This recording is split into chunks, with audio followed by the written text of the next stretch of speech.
So today I am going to tell you 3 easy ways जिससे आप लोग checkout कर सकते हैं आर यू सफरिंग फ्रॉम शाटिका और नॉट। ठीक है, फर्स्ट वन इज दैट जिसमें आप लोग देखेंगे आपकी जो पेन है वो बैक से स्टार्ट हो रही है और आपकी जो है ना वो पूरी की पूरी लेग में जा रही है। ठीक है, और उसका बैक का पॉइंट आएगा आपके पास L4 and L5 like that. ठीक है, उसके बाद आपका आता है सेकंड पॉइंट। सेकंड पॉइंट में आपने चेक करना है आपको सिर्फ पेन नहीं आ रही बल्कि आपको नमनेस आ रही है, टिंगलिंग सी सेंसेशन आ रही है जिसको हम कहते हैं सुइयां चुभना। अगर इस तरह की प्रॉब्लम आ रही है तो you can be suffering from शाटिका। उसके बाद third and most important point is that आप लोगों ने चेक करना है बिल्कुल सीधे लेट जाना है और उसके बाद आप लोगों ने क्या करना है अपनी लेग राइज करनी है बिल्कुल इसी तरह से ऊपर की तरफ लेके जाने without bending your knee.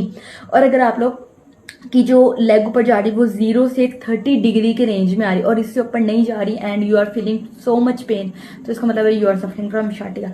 Comment करें so I will be able to upload exercises for you. You know that Shatika is a symptom, it is not a disease. Shatika 4 causes की वजह से हो सकता है। First one is that prolapse disc. Basically क्या होता है कि जो आपका वर्टिब्रल कॉलम होता है उसके अंदर जो 2 वर्टिब्रे होते हैं उनके सेंटर में हमारे पास एक डिस्क मौजूद होती है। उसके अंदर क्या होता है एक न्यूक्लियस पल्पोसिस फ्लूइड, अगर वो बाहर आ जाता है जिसकी वजह से आपकी डिस्क जो होती है वो प्रोलैप्स कर जाती है।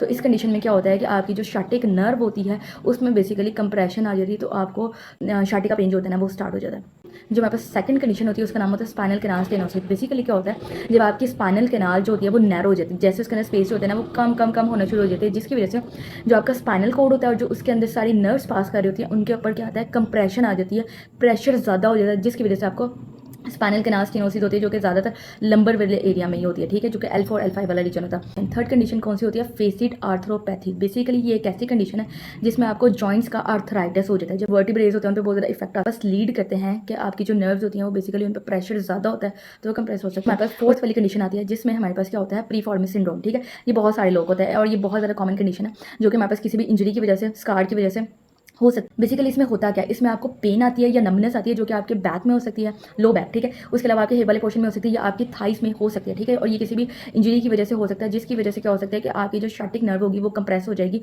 क्योंकि आपको स्वेलिंग भी आ सकती है, तो वो बेसिकली इफेक्ट करेगा प्रीफॉर्मिस मसल जो होगा वो इफेक्ट करेगा आपकी शाटिक नर्व को, तो आपकी शाटिक नर्व इन्वॉल्व हो सकती है।